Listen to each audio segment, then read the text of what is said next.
Hello, it's me again, and I just wanted to show you um, basically how to share the screen. Some of you have already been aware of how to do this. I want to show you a couple different features of how to use the Zoom in your favor as a host and even as a participant, depending on the how the host uh, has allowed you permission to share or chat or whatever. So what you're going to see on my screen is a little bit different than just a regular participant. Like a regular participant won't have the security settings or the polling and record options and different things like that. So, but what you will have is a participants chat, share screen, and things. Okay, so in security, as a host, I need to make sure that if I want to see the screens of my students or anyone else, I need to make sure that these things are checked. Okay, and I'll make another video for whoever later on to show you how to host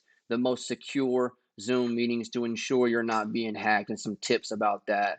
Zoom has done a lot of different things to ensure that people aren't Zoom bombing or whatever those idiots are out there doing. So, anyways, make sure you have the most updated version of Zoom. And what you can do is what I like to do is I always like to have the participant pane open. You can turn that function on by just clicking the participants.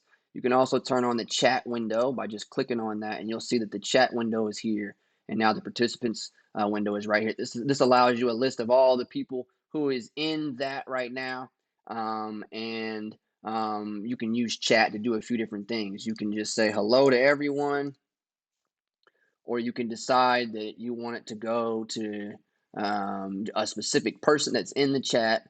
And since there's no one in the chat with me, I can't show you that function. Now, here's something that you can do if you want to share a file. You can just hit File, and you can go wherever you'd like to find a file. Maybe it's a picture or some sort of document, and you want everyone to have. Let's see. I'm just gonna put this one in there. All right. There's the file. It's been sent successfully. So that means everybody that's in this chat now has access to that. So you need to be careful that you're not sending that in a chat room where there are people that could take it and use it for something else. But in this case, if you're using it for like a private meeting or whatever, and you trust the people that are watching it, you can send it that way. And now, but know this: if you send it this way, they will have a copy of it. They can download this, okay, and it'll be in there on their computer. Okay. So, like, this is the file I just sent. All right. Anyways, another way to do it, the easiest way for you to do it, especially if you don't want them to have the file, is you just hit share screen. Now, my screen has the ability to, because I'm using a Mac, I can do a whiteboard, I can use my cell phone wirelessly, I can click on specific windows that are open or whatever. But let's just go to desktop. Click on the screen you want to share. Now, if your file or your screen that you're utilizing, like if you're playing a video or a song and you want the sound to go with it, you have to click share computer sound or it won't work, okay? And we're just going to share. And now I'm sharing this screen and you see that I have a file. Now, what I would do is if you want to do it this way, I would have a file separated with only the contents of the stuff you want to share. This just allows you to do it a little bit faster so you're not stuck in the middle of the Zoom meeting trying to search your database. So if you can be prepared to share what you're going to do, already have a file like I have here, so that you can dismiss all the clutter and trying to find it. Now, if it's just run of the mill and kind of just right off the hip trying to find stuff, then obviously you're not prepared to have that. At least know where your stuff is that you want to share. But in a case where you're going to be in a setting with like an interview online, or you have to have something to present and they want to see it, have that already pre-saved and put aside so that you know exactly where it is. So I'm going to right now you should be just seeing my desktop. I'm going to open up my folder. Now, any function that I have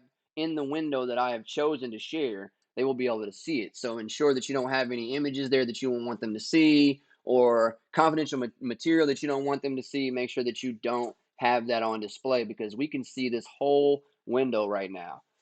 So the same way that I sent a file, I can also go and just find that same file and it'll open up and here it is. Okay.